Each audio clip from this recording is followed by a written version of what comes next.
Okay, New Testament survey. Let's pray again and believe God to teach us tonight. Lord, we love you. We thank you for your blessing and your goodness. We thank you for working in all of our lives. I ask you to give us inspiration and understanding. Help us to walk out your truth.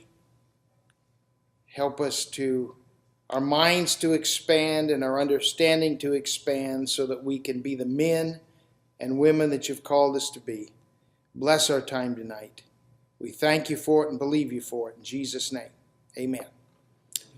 Okay, so let's, last week we ended, let me see, where did we end?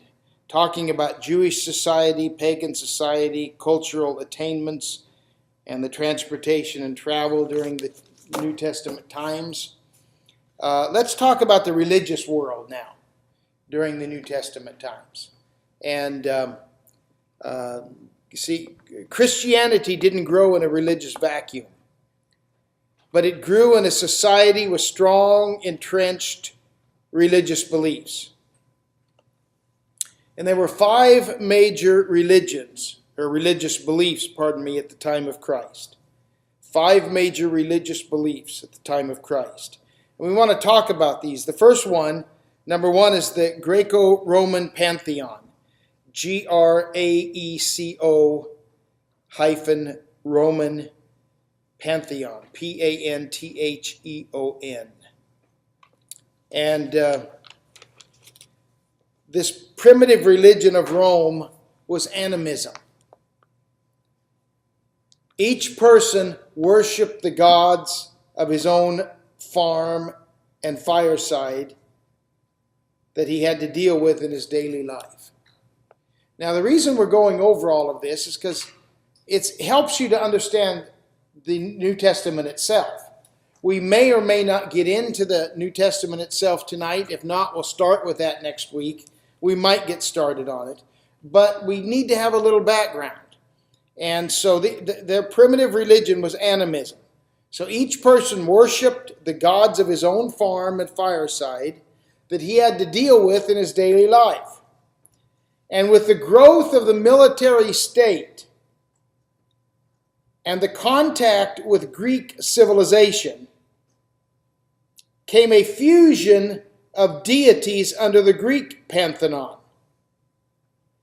And the temple was dedicated to all gods. So you saw you had the Roman gods, and now you have the Greek influence, and the Greek had their own gods, and so they begin to melt these together in their religion.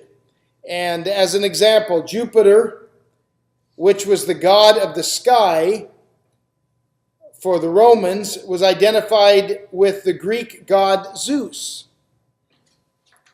Jupiter and Zeus were synonymous. Juno, his wife, was connected with Hera, Hera, from the Greek pantheon. Neptune, the god of the sea, with Poseidon. And then Pluto, the god of the underworld, with Hades, etc. It went on and on and on like that. They were melting the two. Isn't it interesting that a lot of the movies and stuff we have today have these names in them of these Greek gods or Roman gods? In fact, how many of you have had hermeneutics, the class? Remember, hermeneutics was the name came from Hermes, a Greek god, and it's the term we give to the study of theology.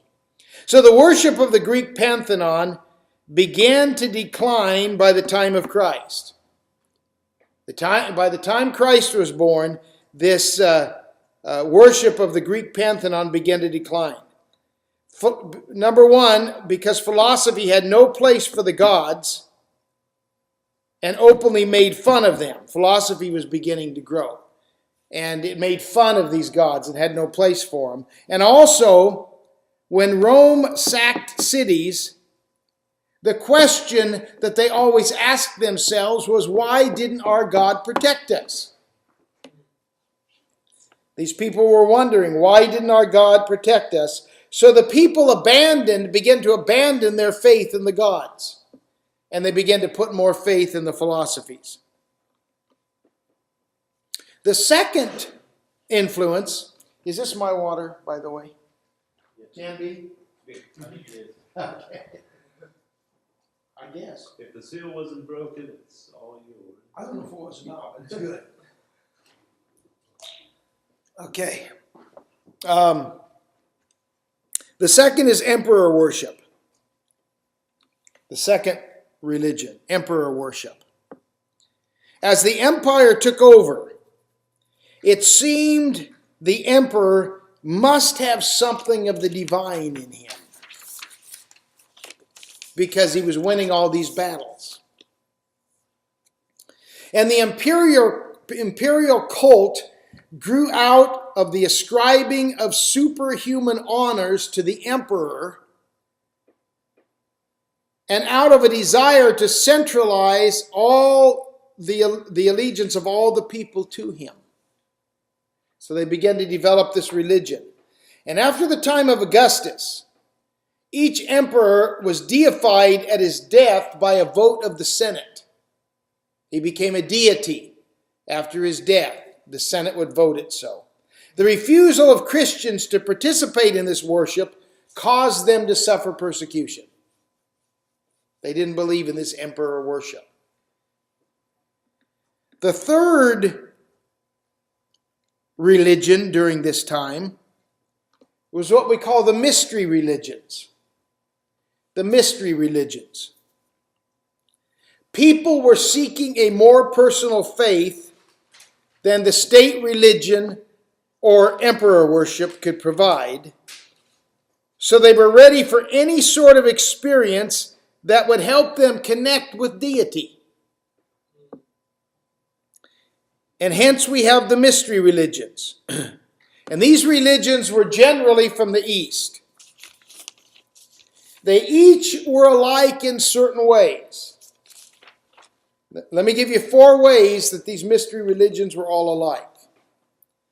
Number 1, they centered on a God who had died and was resurrected. They centered on a God who had died and was resurrected. Number 2, each had a ritual of formulas that the person experienced and presumably rendered the candidate for immortality. Each had a ritual of formulas that the person experienced and presumably rendered the candidate for immortality. Number 3, each maintained a brotherhood in which slave and master, rich and poor, high and low, met on the same footing. Each maintained a brotherhood in which slave and master, rich and poor, high and low, met on the same footing. And number 4, here's another way they were all the same. You find it in Colossians 2:18 and 19, where it talked about the worship of angels. And the worship of angels was a component of these mystery religions. So people were seeking a more personal faith than the state religion or emperor worship could provide. The fourth religion is the worship of the occult. The worship of the occult. Now, by the way, all of this is in your book, but I'm synthesizing it for you and making it easier for you to understand. The worship of the occult. The superstitious observances with regard of the masses for the powers of the universe, which they could not understand, but which they could vaguely feel. They didn't understand these powers, but they could at times feel them. And if one knew the correct rite or formula, they could get the spirits and demons to do their bidding. This is the worship of the occult. The reliance on magic has existed for centuries. And the New Testament shows instances of Jewish interest in magic. You find it in Acts chapter 8, verses 9 through 24, and chapter 13, verses 6 through 11, and chapter 19 of Acts. The Bible, while recognizing demonic existence, strictly forbade connecting with them in both Old Testament and New Testament. But astrology was prevalent during this time and in the worship of the occult. But the fifth major religion was the philosophies. And these are very interesting. And whenever you study the philosophies, it's extremely interesting. And so we're going to deal with these philosophies. I think there's 7 of them, if I'm not mistaken. Let me look right quickly. 5, 6, 7 of them. It's the 7 philosophies. Number 1. Well, before I even get into that, let me just talk a little bit about the philosophies themselves. When religion degenerates into empty ritualism or ignorant superstition, thoughtful people often abandon it altogether because it has nothing to offer them, so they turn to philosophy for answers to the universe.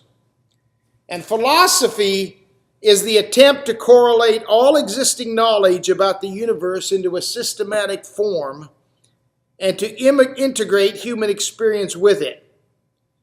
And despite the different nuances philosophies may have, they never depended on revelation from God. It's always assumed that the human potential is adequate for humans to understand their world and decide their fate. And that's what these philosophies are all about. And the first philosophy, number 1, is Platonism. Platonism, Platonism. Has anybody ever had classes on this, on these philosophies? Okay. I'm just going to be very brief with them because they're very detailed. I'm trying to be very brief and give you a little bit of an understanding. This Platonism. This philosophy taught that the world consisted of an infinite number of particular things, each of which is more or less imperfect copy of a real idea. I got to go slow here or you're going to miss it. That the world consisted of an infinite number of particular things, each of which is a more or less imperfect copy of a real idea. The real world is the world of ideas, of which the material world is only a shadow. Platonism we're talking about. The real world is the world of ideas, of which the material world is only a shadow. These ideas are organized into a system, at the head of which is the idea of the good, G-O-O-D. And this is the thinking that led to dualism. Now, what is dualism? Didn't we talk about that briefly 2 weeks ago? Dualism is the concept that everything spiritual, everything spiritual is good and everything physical is evil. And this led to dualism. By seeking knowledge, which is salvation. Did you get that? By seeking knowledge, which is salvation. And by seeking the highest good, or the supreme idea, man may liberate himself from the enslaving material world and may rise to a comprehension of the real world. Let me say that again. By seeking knowledge, and knowledge is salvation, and by seeking the highest good, or the supreme idea, man may liberate himself from the enslaving material world and may rise to a comprehension of the real world. Now, this sounds a lot like Christianity, except it focuses on the mind instead of the spirit. It focuses on the human instead of deity. Does that make sense? But it's trying to accomplish the same thing by saying, in essence, that man is a deity in himself. And the more knowledge you get, the more salvation you get, and the more you free yourself from this world. It's not bad, except it leaves out God. I mean, when I say it's not bad, I mean it's moving that direction. Because isn't that what we need to do with God? Is gain more spiritual knowledge through His Word, which while we're already saved, is sanctification and moves us from the material to the spiritual. But it's skewed. Okay. Number 2 is Gnosticism. Gnosticism. Gnosticism.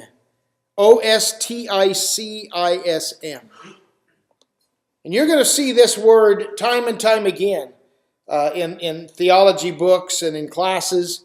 And it's derived from the Greek word gnosis, Gnosis, which means knowledge. So Gnosticism means knowledge. Now, one of the problems with trying to explain Gnosticism is there are something like 2,000 varieties of it. So you can't really totally identify it, but we're going to try to get the identifying concepts of it here that run throughout all the different variations. It was a system that promised salvation through knowledge. And here's how it works. God was too great and holy to have created this material world with all of its baseness and corruption. The supreme deity had started a series of successive emanations, each one a little inferior to the other, until the last one created the world. And matter, or the world, was equated with evil. So let me go over that slowly again. God was too great and holy to have created this material world with all its baseness and corruption. Why is that? Dualism. The supreme deity had started a series of successive emanations, each one a little or inferior to the other, until the last one created the world. And matter was equated with evil. For man to experience salvation, he had to renounce the material world and seek the invisible world. And out of this equation came 2 opposite modes of conduct. One of them is asceticism, which is the suppression of bodily passions because of their connection with the evil matter. And the second is libertinism or sensualism, which is the indulgence of bodily passions because of the unimportance of matter. Did you get that? Wow. Because matter's evil, okay? Because matter's evil, and we're to seek the spiritual world instead of the evil world. Because we live in the evil world, you either suppress bodily passions because they're evil, or you give in to them because they don't matter anyway. I think if I'm going that way, I'll probably give in to them. You might as well, eat, drink, and be merry, for tomorrow we may die. Some passages which may allude to this heresy are Colossians 2:8 and Colossians 2:21. Colossians 2:8 and 2:21 may allude to this heresy. This philosophy considered Jesus to be one of the lesser manifestations of God. Now, why was Jesus one of the lesser manifestations? Because he created the world. And God started with himself, which was knowledge, and there kept being inferior manifestations of God until finally the lesser one created the world. And so it brings Jesus down to a low. Gnosticism. Number 3. Now, I don't know about you, but this is interesting stuff to me. Because even though we may not have the terminology and call these things what they are, we face these kind of philosophies all the time, don't we, with people? Yeah. Number 3 is Neoplatonism.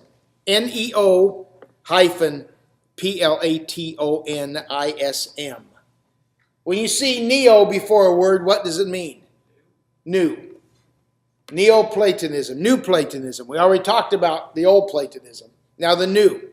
In this philosophy, the spirit was considered to be inevitably good and the body inherently evil. The spirit is inherently good and the body is inherently evil. And salvation consisted in eliminating completely all bodily desires as one gradually retreated from a life dependent on the bodily senses and moving toward the life of the Spirit, which would finally be achieved at death. Salvation consisted in eliminating completely all bodily desires as one gradually retreated from a life dependent on the bodily senses and moves towards the life of the Spirit, which would finally be achieved at death. It went beyond Platonism in teaching that the attainment of spiritual life would not be reached by intellectual effort, but by a mystical absorption into the infinite. Here's where it deviated from Platonism, which Platonism believed that the attainment of the spiritual life is reached by intellectual effort. Neoplatonism says it's not reached by intellectual effort, but by a mystical absorption into the infinite. We are mystically absorbed into into Godness. This does away with the doctrine of the incarnation. What's the doctrine of the incarnation? Jesus became flesh and dwelt among us. This is saying we become spirit to gain salvation. So the atonement was useless as an act. Jesus dying on the cross was useless as an act that took place in the material world because it could not leave any effect on the real world of the spirit. Anything done in the physical world has no effect on the spiritual world. Aren't these interesting concepts? And most of them have just enough right in them to be a hook and a bait for people. Right. Number 4 is Epicureanism. Epicureanism. Epicureanism.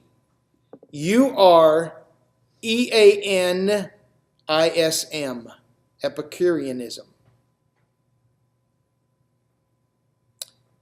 Epicurus' cosmology, or in other words, his theology of how the world came to be, was similar to materialistic evolution. Since the world came together by chance, there could be no purpose or divine and final or absolute good.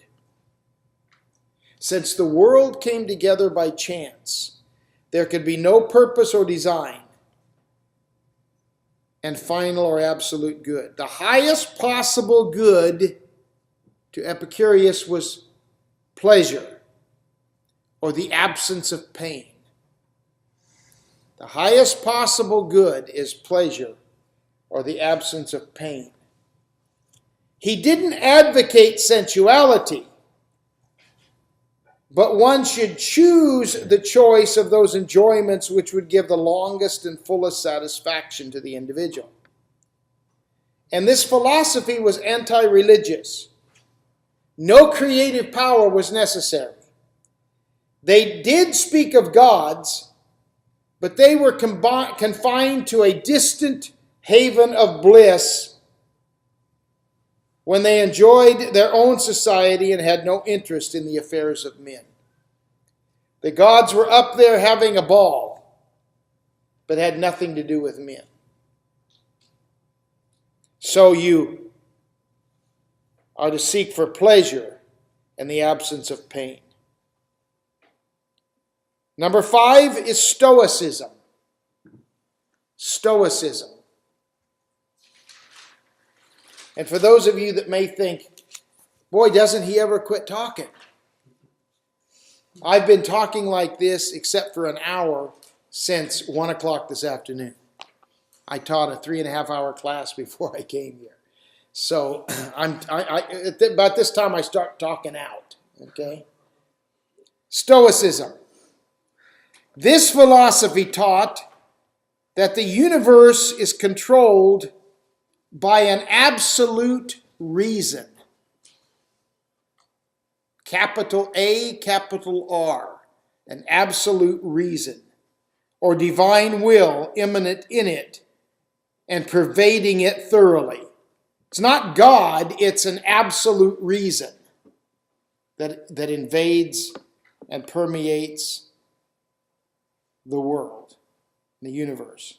The world is not governed by chance, but by a progressive purpose brought on by this absolute reason. And conformity to reason becomes the highest good. Conformity to reason becomes the highest good. No personal dealing with God was possible to the Stoic. He took no personal interest. God took no personal interest in man's affairs since he was not personal. He was just reason. He wasn't a personal being. Number 6 is cynicism. Cynicism. C-Y-N-I-C-I-S-M. C-Y-N-I-C-I-S-M. And cynicism grew out of a Socratic teaching which taught that the person with simple needs can usually survive under conditions that would frustrate one with wants. So they contend that the height of virtue was to have no wants at all.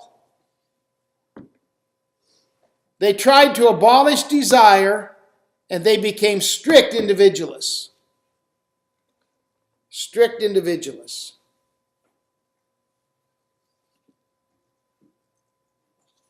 And then you have Stoicism.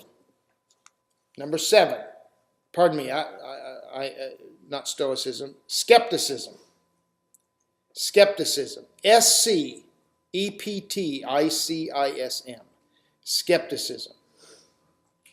And it goes like this. If knowledge rests on experience, there can be no final standard, since the experience of each person differs from that of all others. So there can be no real standard because everybody's experience differs. Judgment, therefore, is not possible and no such thing as truth exists. That's the skeptic.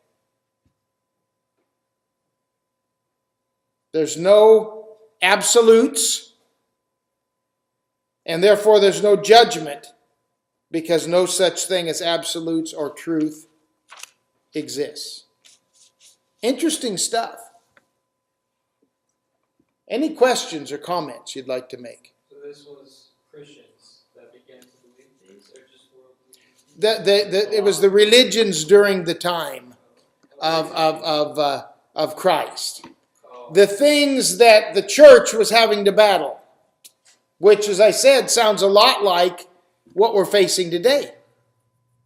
Aren't there all kinds of philosophies?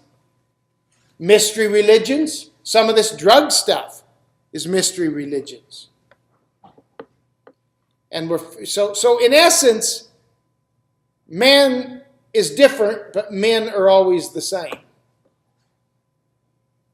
But these are some of the things that Christianity was fighting and facing during the time of Christ and the writings of the New Testament. And therefore, why is it important to know this? When you're reading like the Gospels or even the epistles, sometimes you'll realize, oh, he must have been coming against this philosophy or this teaching. Anyone else? I'm a little confused on Epicureanism. So is it similar to materialistic evolution? Mm-hmm. Did they have any ideas about evolution during that time, or was it just their? Did they have any Epicureanism? It's similar to materialistic evolution. Did they have any teachings on evolution at the time? I doubt that they had teachings on evolution as we would call evolution. But in essence, that's what they were talking about.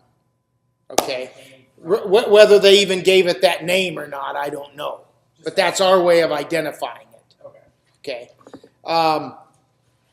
So let's go back to Darwin. It didn't start with Darwin. I think we go off of Darwinism. Right. That's what we primarily refer to. Right. But Darwin wasn't around at that time. But this teaching was, to some degree. Now, did he get it from reading somebody or learning Epicureanism? I don't know. But that's why the scripture says nothing is new under the sun. You know, it's always come around before. Anyone else? Are there any people that are there any people that would write books on their beliefs, like if they were a skeptic and they wrote a whole book on skepticism? Did they publish books where people began to read books and be influenced by that? And, like How did these ways of thinking spread? How did it spread? Yeah, all that. Word of mouth. Okay, so the question, if you can't hear it, I don't know if you can on the video or not, is how did these philosophies spread? Were books read? Was it word of mouth? Probably both. I would say both. One of the things you'll find when you study Old Testament survey is what we call oral tradition. And oral tradition was before books and before writing. Things were passed down from one generation to another in the form of stories and teachings. And that's never going to change. The same thing happens today. My parents, shared things with me. I share them with my kids. I share them with my grandkids. So some of it was that. I would assume yes. And answer your question, I can't say definitively, but I would say yes, books were written on it because it was being taught in the universities. Right. See, the universities were big back then. And I'm sure these philosophies were being taught in the universities. And if it's like some of the other theologies, different theologies were being taught even in different Christian universities. So the same thing is true here. Each university probably had their brand, and it was being taught in their school. So yeah, they wrote books, they shared it in schools, they shared it from family member to family member, just like we do today. Anyone else? So in Neoplatonism. Neoplatonism. Mm-hmm. What exactly were they trying to do to become more spirit-like? Well, let's look at it again so we can, the question was in Neoplatonism, what actually were they trying to do to become what? More spiritual? Let's look at it again quickly, and we'll take the time. Let's just go through it again. In this philosophy, the spirit was considered to be inevitably good and the body inherently evil. So consequently, we're trying to get into the spirit, to be spiritual. And salvation consisted in eliminating completely all bodily desires, as one gradually retreated from a life dependent on the bodily senses and moved towards a life of the spirit, which would finally be achieved at death. So part of it was denying ourselves, denying desires that the body might have, because the body doesn't know what it needs, because the body is evil. Okay. How literal can that be taken? Oh, depends upon the particular person and their belief system. Today, as an example, the question was, how literal can this be taken? Today, as an example, let's go, we could go back to our AG history class and looking at these different streams, and you get into those some of the holiness churches of today, especially in strong holiness Bible Belt areas, probably in most cases less educated people that are strongly steeped in holiness. They all stop at a different point. Some going so far as to say that since sex is physical, even if you're married, it's wrong to have sex, because it's engaging in something evil, because it's engaging in something of the flesh. Okay, so in answer to your question, how literal? It depended upon the person. It depended upon their background, their way of thinking. So people stopped who knows where each person stopped. But the extreme gets terrible. It said there was definitely individuals at the extreme. Yes, there always will be. There always will be. Today, as an example,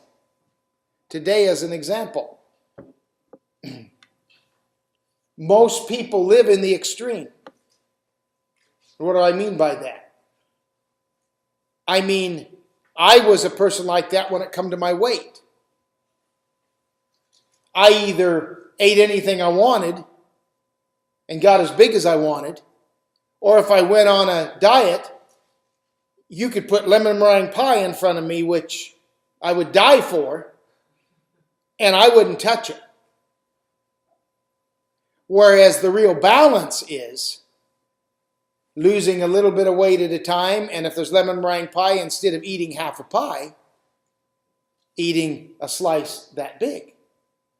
But see, most people are extreme people. You following where I'm going with this? Yeah. And the same thing is true when it comes to spirituality. Some of the same people who, outside of Christ, would sleep with everybody, when they come to Christ, might go to the other extreme and won't even sleep with their wife, because they're a person of an extreme. And so people have always been the same. And so how far did they go into denying the flesh? It depended upon the person and their background.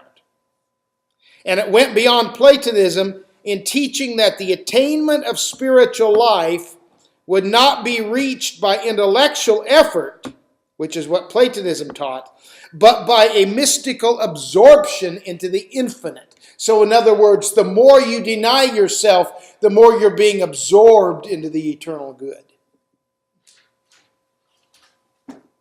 What is that? Works. We're working for our salvation. It has to be ours because of what we're doing. So like Earn your salvation. Earn your salvation. Did that turn into Neoplatonism? And did that turn into into asceticism and like harsh treatment of the body to that degree where they would beat their body to get rid of the flesh? Sure. And see, what was really interesting is going back to Gnosticism, where it could end up being asceticism or sensualism.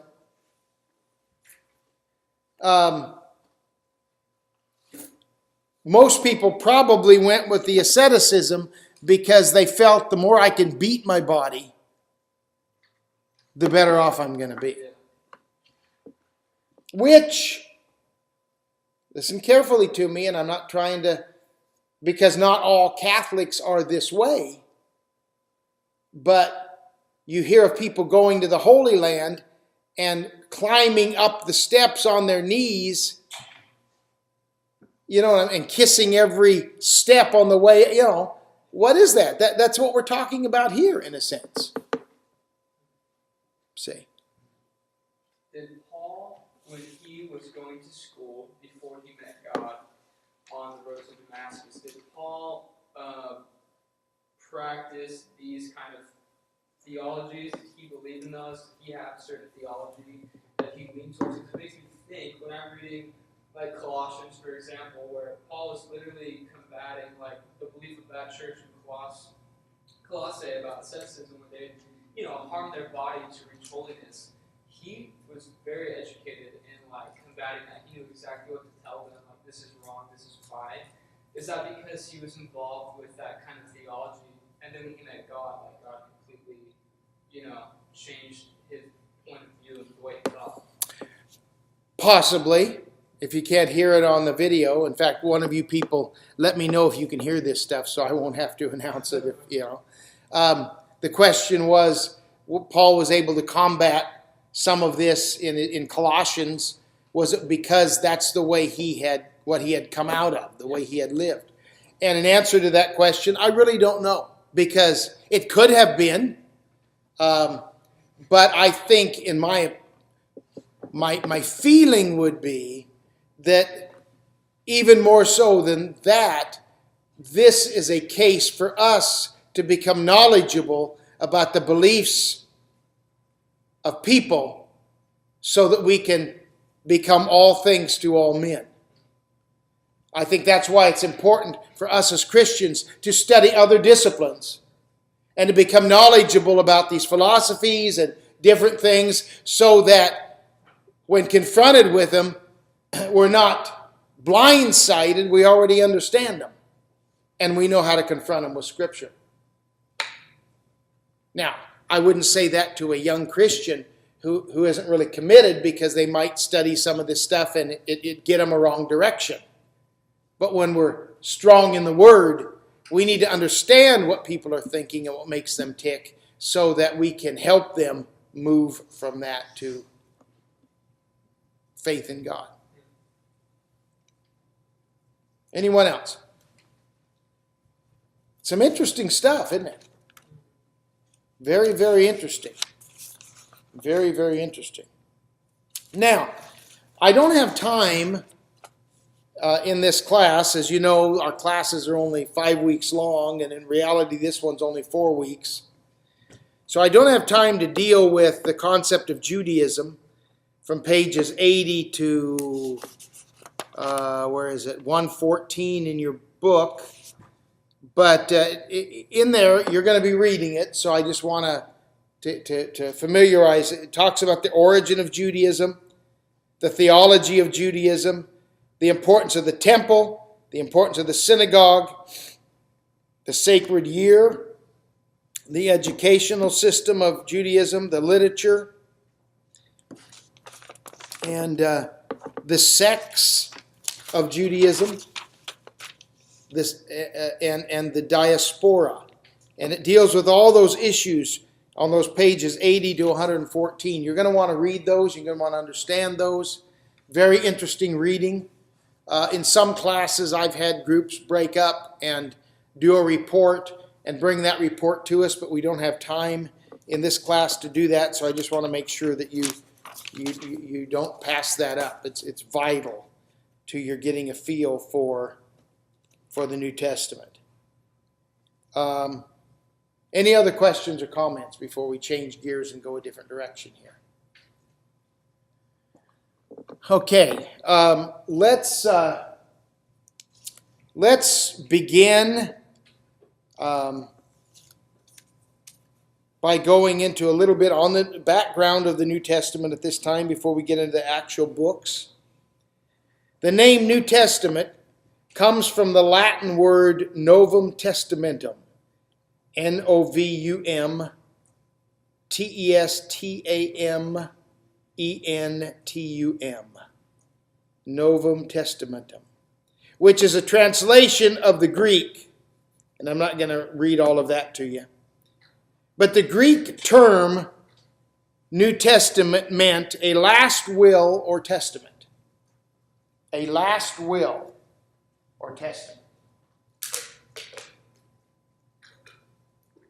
That's what New Testament meant, a last will or testament. Further meaning was an arrangement made by one party. This is very interesting. An arrangement made by one party that cannot be accepted or rejected by another party. Pardon me, I said that wrong. An arrangement made by one party that might be accepted or rejected by another party, but that he could not alter, and that when accepted, bound both parties by its terms. I want to say that again. This is what it meant. An arrangement made by one party that might be accepted or rejected by another party, but that he could not alter, and that when accepted, bound both parties by its terms. Boy, that's powerful, isn't it? The New Testament, then, is an arrangement made by one party, which is God, that might be accepted or rejected by another party, which is us, but that nobody could alter, and that when accepted by us, bound both parties to its terms. That's some powerful stuff. That's some powerful stuff. The Revised Standard Version, instead of using the word testament, uses the word covenant. The new covenant. And covenant means to agree. To agree. It means an agreement, stipulation, or contract that involves both parties in the agreement. It implies more than a promise, for a promise obligates only the person making it, whereas a covenant obligates both parties concerned in it. Somewhat like a contract. So in essence, we could call it the New Testament, the New Covenant, the New Contract. That once we accept its conditions, we're bound by it. Once we come to Christ, we're bound by it. And the New Testament is the record of the character and establishment of a new dealing of God with man through Christ. The record of the character and establishment of a new dealing of God with man through Christ. God sets the terms. Man can accept or reject them, but he can't alter them. And when man accepts them, both he and God are obligated to fulfill their requirements. Isn't that interesting? So let's talk for a minute about the content of the New Testament. The New Testament is the revelation of this new covenant through the recorded words of Jesus Christ and his followers. The revelation of this new covenant through the recorded words of Jesus Christ and his followers. It comprises 27 pieces of writing,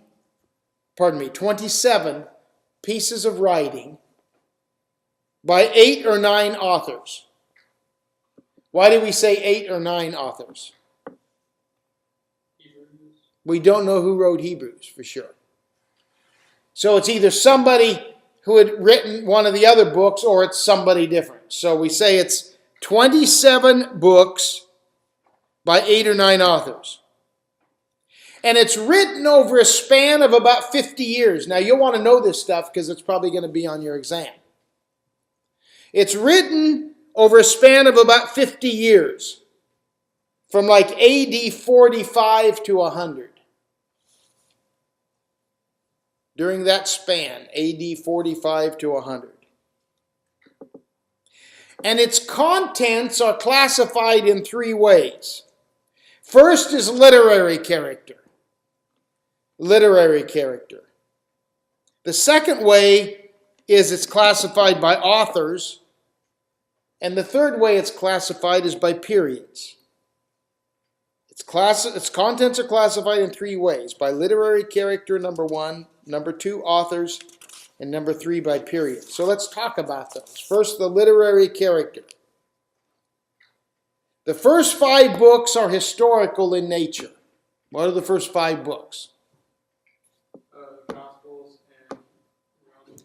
Matthew, Mark, Luke, John, Oh, Acts. Okay?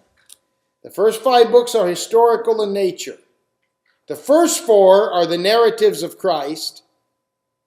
And Acts is a narrative of Paul and the other followers of Christ. Then there are some doctrinal books. See, this is literary character. First is history. Second is doctrine. And the doctrinal books, you don't have to write all these down, but you are going to have to know them. Romans, 1st and 2nd Corinthians, Galatians, Ephesians, Philippians, Colossians, 1st and 2nd Thessalonians, Hebrews, James, 1st and 2nd Peter, 1st John, and Jude. Those are the doctrinal books. And you need to know these breakdowns, history and then doctrine. They were written as letters to churches to instruct them in Christian beliefs and ethics. They were largely informal, and they dealt with the current emergencies in the groups that they addressed. We'll deal with that next week, but we call them occasional letters. There was an occasion why they were written, and it deals with that occasion. And then there are some personal books. The third classification of literary character, the first was historical, the second was doctrinal, the third is personal. And those books are 1st and 2nd Timothy, Titus, Philemon, and 2nd and 3rd John. And these were written as personal letters to individuals rather than to groups. Personal letters to individuals rather than to groups. However, because their recipients were leaders in the church, the letters gained wider acceptance with other leaders. And then the fourth literary classification is revelation, which is prophetic or apocalyptic writing. Prophetic or apocalyptic writing. So you had 4 types of literary genre. Historical, doctrinal, personal, and prophetic or apocalyptic. Secondly, these books are classified as by authors. All the writers were Jews except Luke. Luke is the only writer who wasn't a Jew. And the writer of Hebrews is unknown. Now, many people say Paul was the writer of Hebrews. I personally believe he was, but that's just speculation. Nobody knows for sure. The biggest reason that people think it wasn't Paul is because it's not written like any of his other books. It's a totally different style. And yet, in my opinion, that doesn't necessarily mean it wasn't Paul. That's what we talked about last Did I talk about that with John Grisham? week. Yeah. Born and then Christmas with the Cranks. Yeah, Christmas with the Cranks, you know. So it doesn't necessarily mean that, but it's an indication that it could have been written by somebody else. And in your book, on page 131, there's a chart. If you go to that book on page, that chart on page 131, let's go there.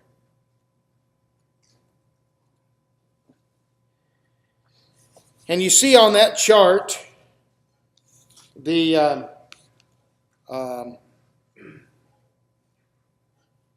New Testament chronology. And so what are we talking about there? We're talking about the periods. These are the periods. The books were not written in the order in which they appear in the Bible. Be nice if that was the way it was, but it's not. They weren't written that way. They were written and inserted in the Bible in a form that made it easier for us to understand. So in order to facilitate the study of the history of the first century, it's divided into 3 periods.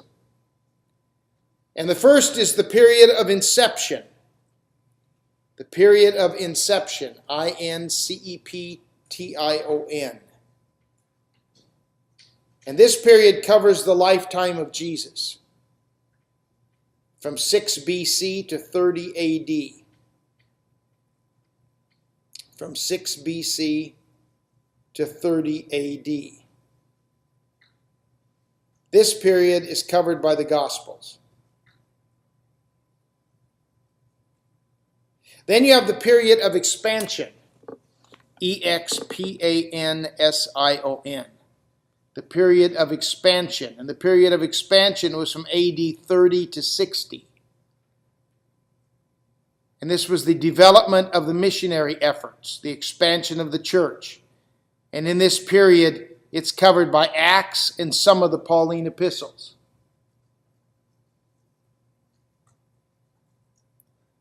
And the third period is the period of consolidation. The period of consolidation from AD 60 to 100. And there's little told of the church during this time. Some Pauline epistles were written during this time. The general epistles were written in Revelation.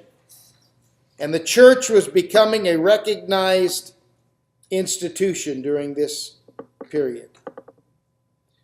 An exact chronological placement of the books is impossible because we don't know exactly when each one was written. That being said, how many of you know the oldest book written in the Bible? Job. But it doesn't come first in the Bible. But it's the oldest book written. Okay. Now, I'm sure I mentioned this last week, but you need to memorize the books of the New Testament. And it'll be on your exam. And you will get extra credit if you do it in order. Don't have to do it in order to get the total number of points, but you get extra credit if you do it in order, you know. So it just gives you a little extra something to try to do. So if you haven't already done so, you need to be working on that. So any questions on any of this up to this point?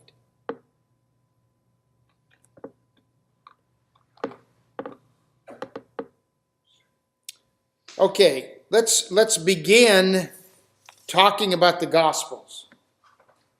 When I say begin, we're not going to get into detail in Matthew, Mark, Luke, and John, but we're going to begin this process now of getting into a little bit of information on the Gospels themselves.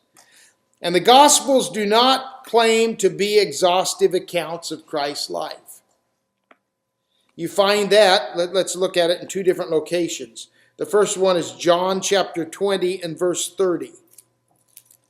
John 20, verse 30.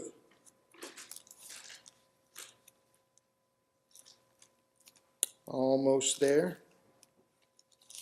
Where it says, "And truly Jesus did many other signs in the presence of his disciples, which are not written in this book." In other words, Not everything's in here. He was talking about the book of John at that point. But it shows that it's not exhaustive. Another location is Luke 1:1. Let's go to Luke 1:1. Luke 1:1. Insomuch as many have taken in hand to set in order a narrative of those things which are most surely believed among us. Which is basically telling us that many people have set themselves to write things that were among us. But different people wrote different things. And they're not meant to be exhaustive. They each have a purpose. We're going to be going into the purpose of Matthew, the purpose of Mark, the purpose of Luke, and the purpose of John. And because they each had a purpose and a target audience, they included different things. And so we're going to be dealing with that. But I want you to understand, we're going to talk for a minute about what we call the synoptic problem. The synoptic problem. And the synoptic problem is interesting in this sense.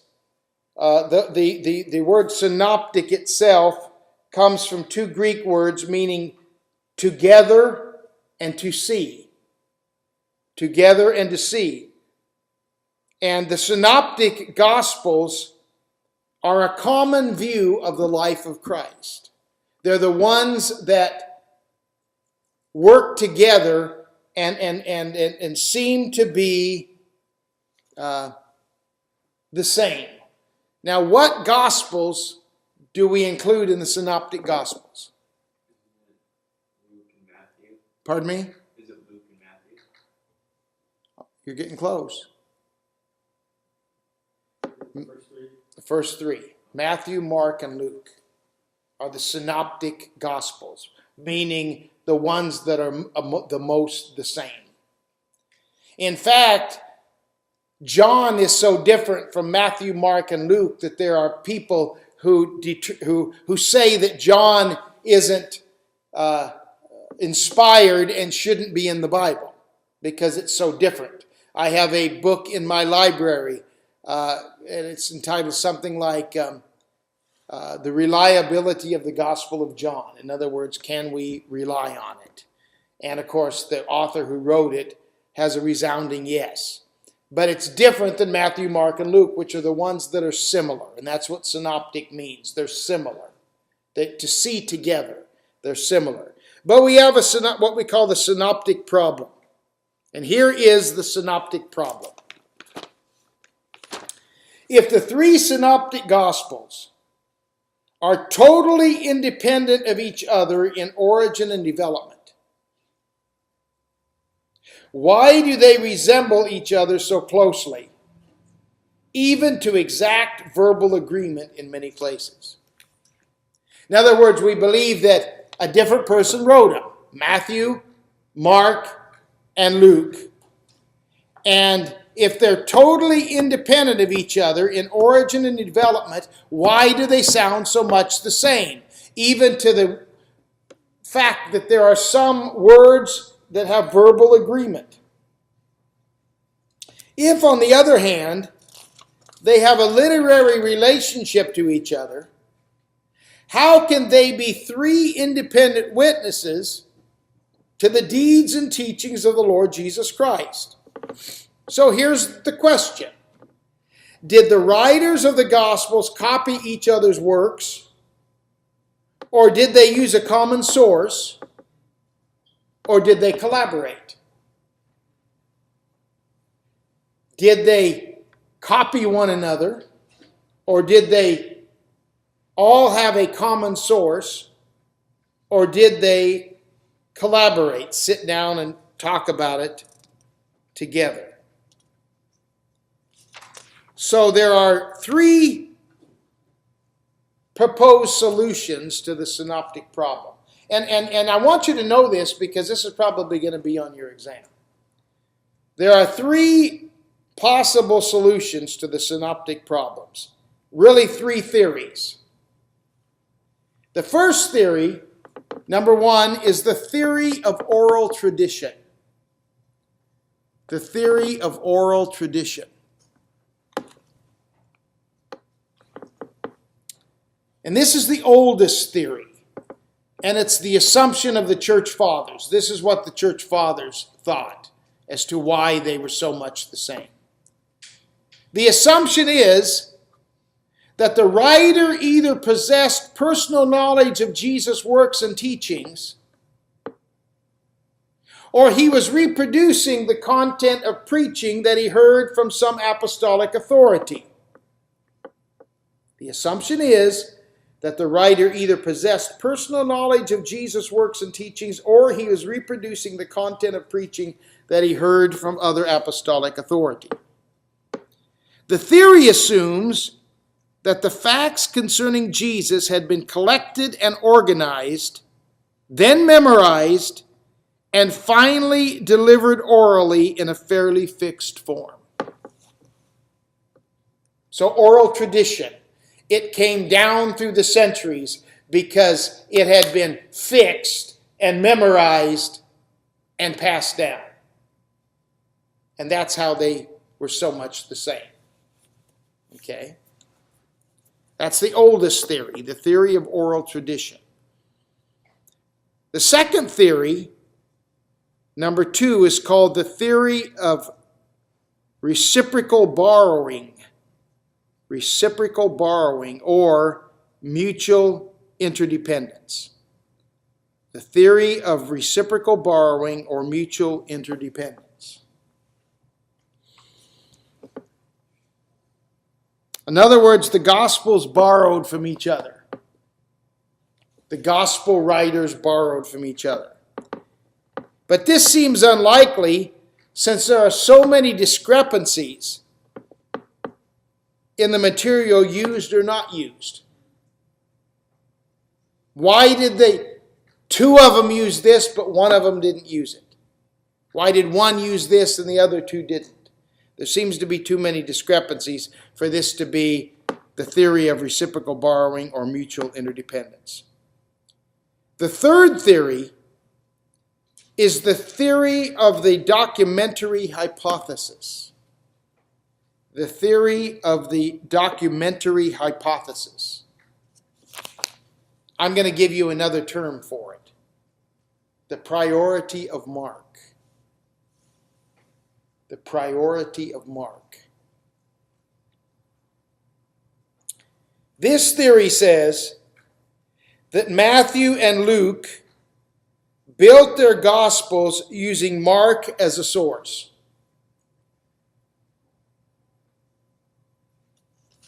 They believe, with this theory, that Mark is the oldest of all three of them, the oldest book, and that Matthew and Luke used Mark as a source. That's why we call it the priority of Mark.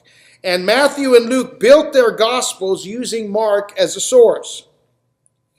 And they also used a collection of sayings of Jesus. And they call that source Q, just the letter Q. It's from the German word Quelle, Q-U-E-L-L-E, which means source. So they believe that Matthew and Luke had Mark as a source and had this other source that they've called Q as a source. And while Matthew and Luke are very different in content and order, the content of Mark is reproduced almost entirely in Matthew and Luke. Almost all of Mark is in Matthew, and almost all of Mark is in Luke.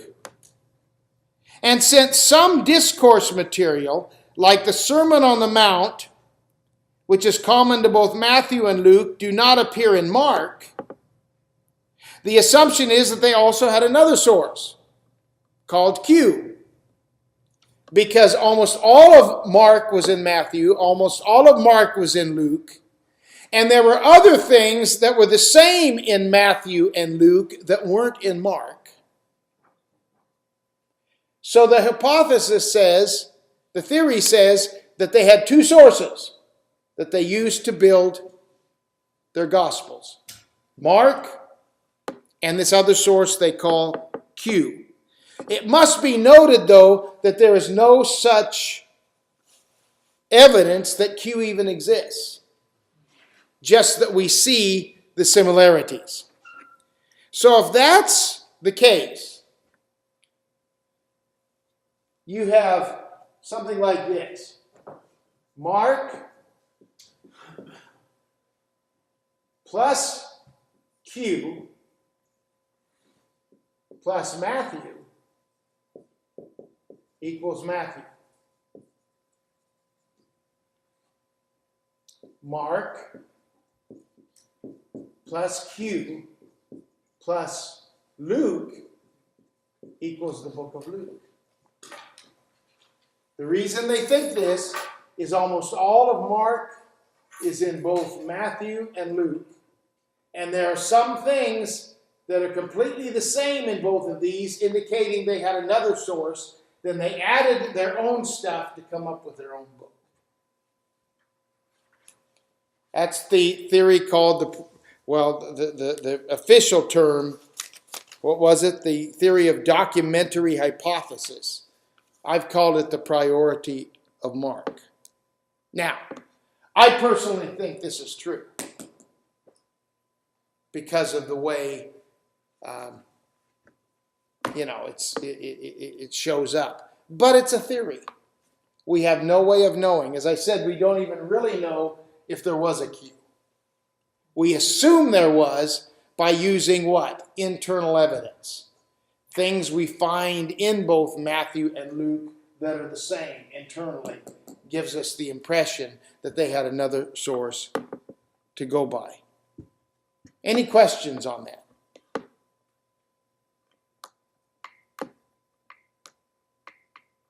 When we get into Matthew, Mark, Luke, and John, you're going to find out that one of the things you find is there are discrepancies. How do you explain the discrepancies? Well, the easy way is you understand what was their reason for writing. And oftentimes the discrepancies between the two is based on their reason. As an example, Matthew chapters 5, 6, and 7 are what? Sermon on the Mount. And Matthew, it gives the impression that Jesus sat on that mountainside and taught people for however long it took to teach the Sermon on the Mount. But you look in Mark and Luke and you'll see some of those same things being said, but they weren't being said all at the same time. They were being said at different times in Jesus' life. So it looks like a discrepancy. It looks like somebody's lying.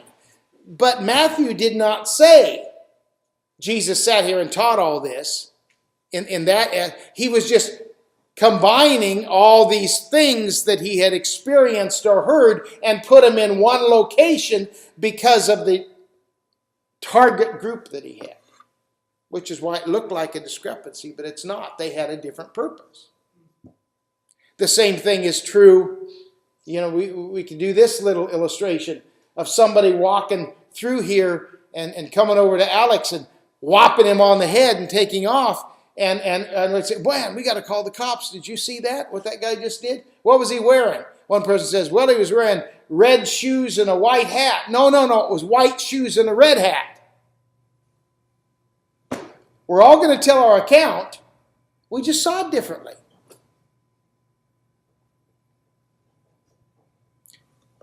Here's another thought.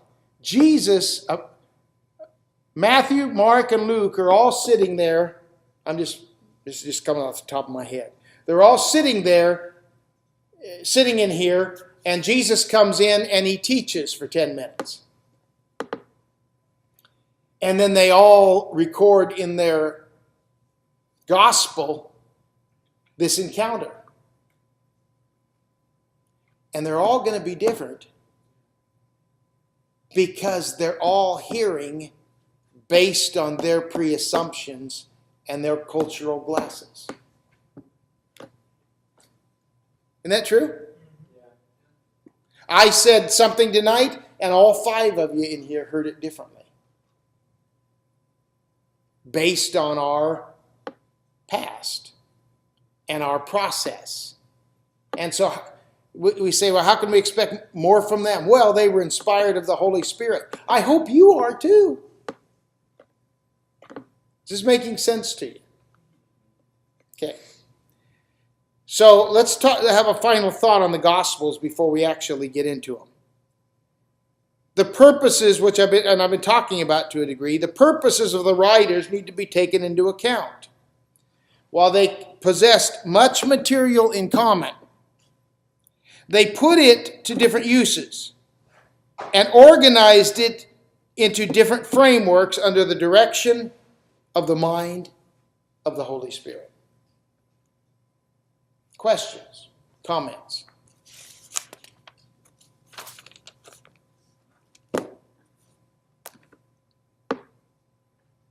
Anyone?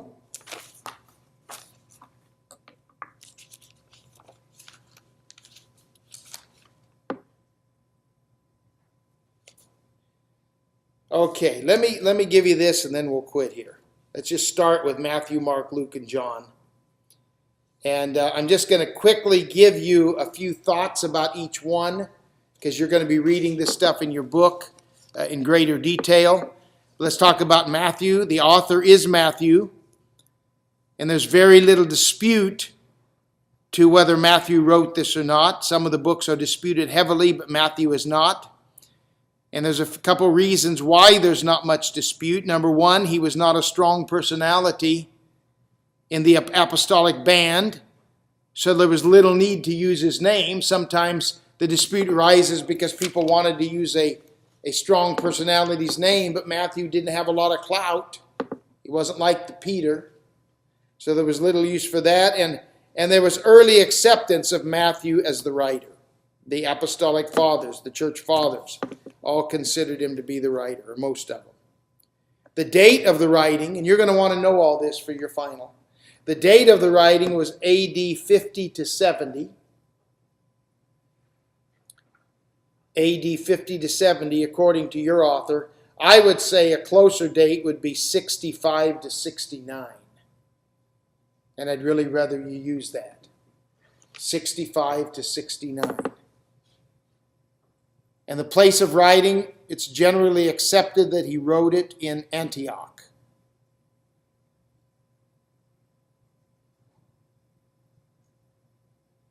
And it was written primarily for the Jews. The Jews were his primary target for writing the book.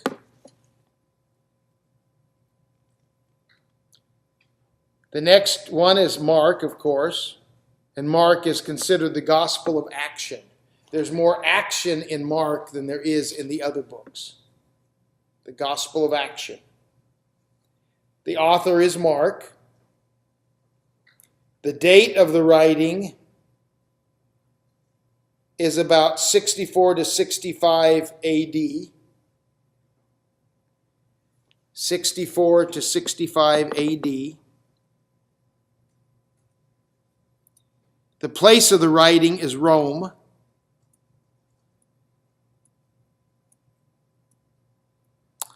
And Mark was written to the Gentiles in general and the Romans in particular. To Gentiles in general and the Romans in particular.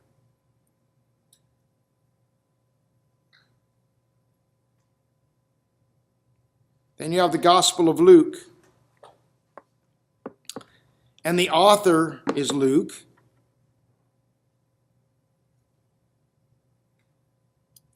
Now your author says the date of the writing is AD 60. I don't agree with that. Why would I not agree with it?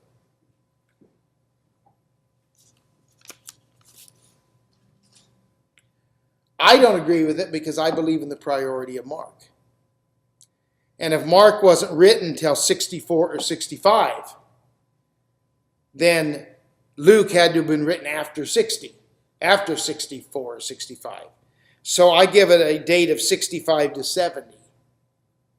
Now, is that the answer you would want on it? That's the answer I'd rather have. I mean, you can give what you want, you know.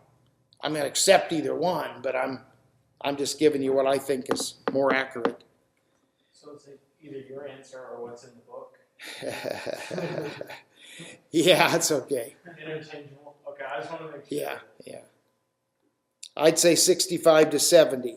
And you see what we're doing with this is different people think differently, and so it affects time and all of that. And you just have to understand that not necessarily makes one right and the other wrong. Well, somebody is right, but my point is, it's not, I'm not making a point for being right. It's just saying for me to believe this, then I have to believe this on dating. Right. Does that make sense? Okay. The place of writing for Luke is somewhere in the Hellenistic world. We're not sure. And Luke is written to the Gentiles in general, but Greeks in particular. The Gentiles in general, but Greeks in particular.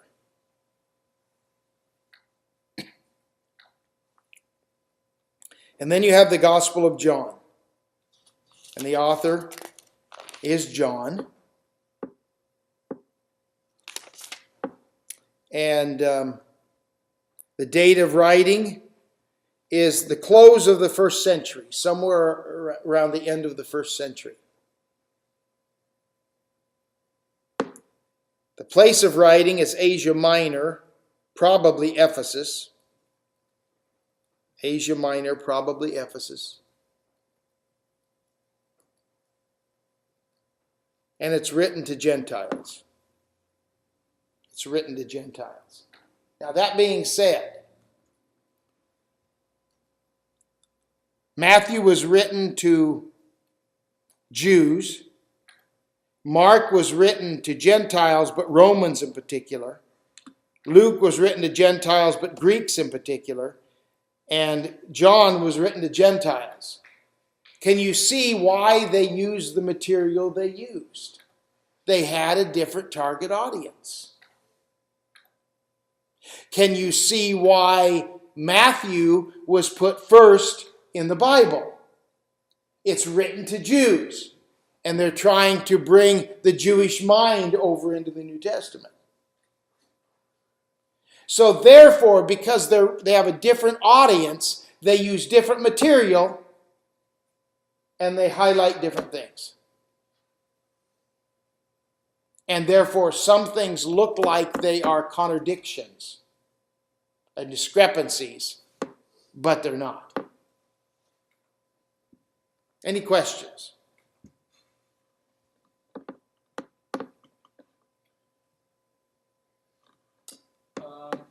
Luke was a physician, right? Yes. Did that affect his writing? Because that was different between the other Gospels, Matthew and Mark. It's just his perspective, the fact that he's a physician. Sure. And he's not Jewish. Oh, yeah, that's right. So that's going to affect it too. See? Any other questions? Were a lot of, if he wasn't Jew, is he a Gentile? Luke? Yes. Were Gentiles primarily like physicians and of that type, and Jews were more like religious? No, not necessarily. Not necessarily. Okay, guys, we're going to call it a night. And I hope it was beneficial. Hope you learned something.